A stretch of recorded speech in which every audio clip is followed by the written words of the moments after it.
Assalamualaikum warahmatullahi wabarakatuh. Perkenalkan, kami dari kelompok 5 mata kuliah Ekonometrika akan menjelaskan materi tentang model regresi dengan variabel independen kualitatif. Di sini saya tidak sendiri. Di sini saya akan memperkenalkan anggota kelompok 5. Yang pertama, saya sendiri, Afifah Manindasari, sebagai moderator serta penyaji pertama. Yang kedua, Melin Ayuri Putri sebagai penyaji kedua. Yang ketiga, Dimas Ainur sebagai penyaji ketiga. Dan yang terakhir, Zaidan Habib sebagai penyaji keempat. Selanjutnya, saya akan menjelaskan materi yang pertama, yaitu karakteristik variabel kualitatif.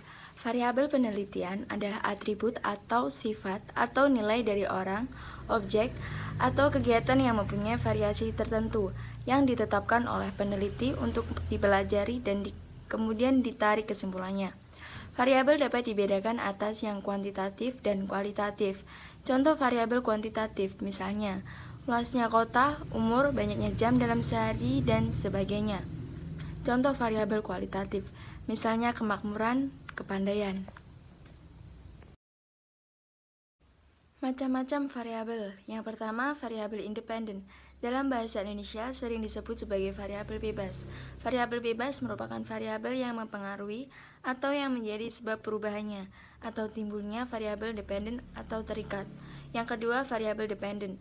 Variabel ini sering disebut sebagai variabel output kriteria konsekuen. Dalam bahasa Indonesia sering disebut sebagai variabel yang dipengaruhi atau yang menjadi akibat karena adanya variabel bebas. Yang ketiga, variabel moderator. Variabel yang mempengaruhi atau memperkuat dan memperlemah hubungan antara variabel independen dengan dependen. Variabel ini disebut juga variabel independen kedua. Yang keempat, variabel intervening. Variabel yang secara teoritis mempengaruhi hubungan antara variabel independen dengan dependen, menjadi hubungan yang tidak langsung dan tidak dapat diamati dan diukur. Yang kelima, variabel kontrol. Variabel yang dikendalikan atau dibuat konstan sehingga pengaruh variabel independen terhadap dependen tidak dipengaruhi oleh faktor luar yang tidak diteliti. Materi selanjutnya, regresi dengan satu variabel kualitatif. Secara umum, analisis regresi pada dasarnya adalah studi mengenai ketergantungan satu variabel dependen atau terikat dengan satu atau lebih variabel independen atau variabel penjelas atau bebas dengan tujuan untuk mengestimasi dan atau memprediksi rata-rata populasi atau nilai rata-rata variabel dependen berdasarkan nilai variabel independen yang diketahui. Pusat perhatian adalah pada upaya menjelaskan dan mengevaluasi hubungan antara suatu variabel dengan satu atau lebih variabel independen. Hasil analisis regresi adalah berupa koefisien regresi untuk masing-masing variabel independen. Yang pertama, regresi linier sederhana. Hubungan antara dua variabel yaitu X atau variabel bebas dan Y atau variabel tak bebas. Kedua variabel datanya kuantitatif. Yang kedua, regresi linier berganda. Hubungan antara variabel Y dengan dua atau lebih variabel X. Semua variabel datanya kuantitatif. Materi selanjutnya akan dijelaskan dengan penyaji kedua. Selanjutnya, di sini saya akan melanjutkan dari pemateri pertama, yaitu yang ketiga, regresi nonlinear. Hubungan antara variabel Y dan X yang tidak linear. Tidak linear maksudnya, laju perubahan Y akibat laju perubahan X tidak konstan untuk nilai-nilai X tertentu. Yang keempat, regresi Dumai.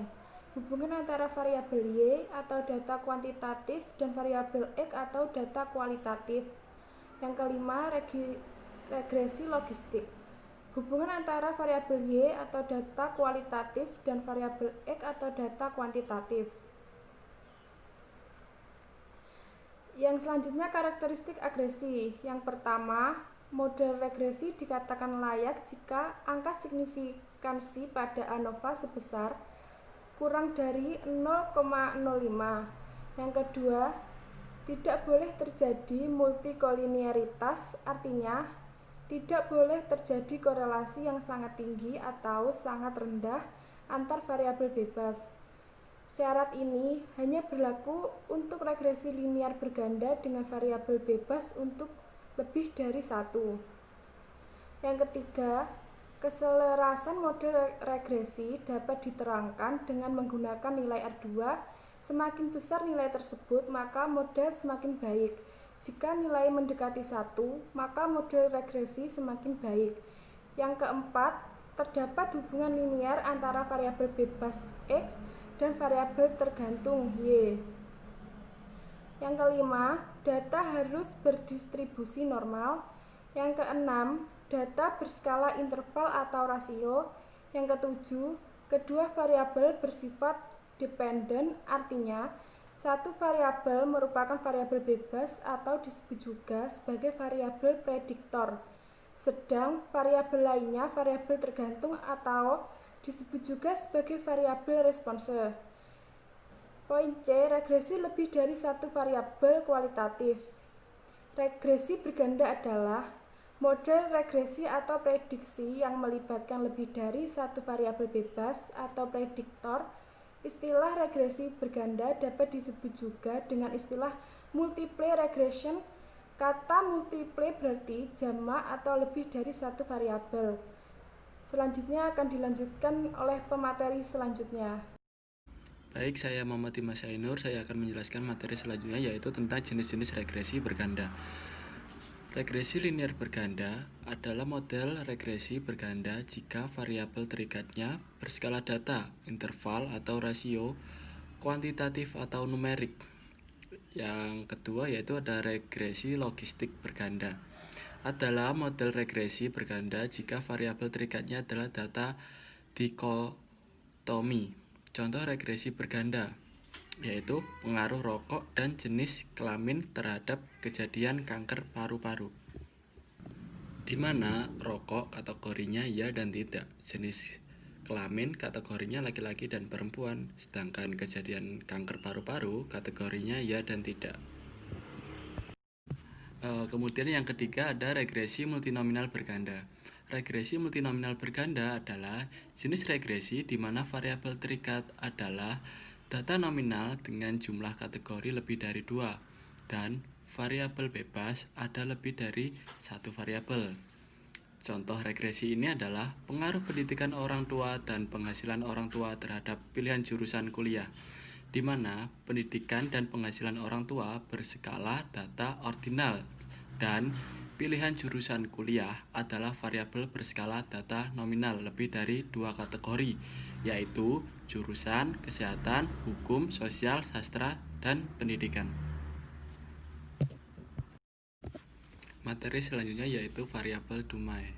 Variabel Dumai adalah variabel yang digunakan untuk mengkuantitatifkan variabel yang bersifat kualitatif. Misal, jenis kelamin, ras, agama, perubahan kebijakan pemerintah, perbedaan situasi, dan lain-lain.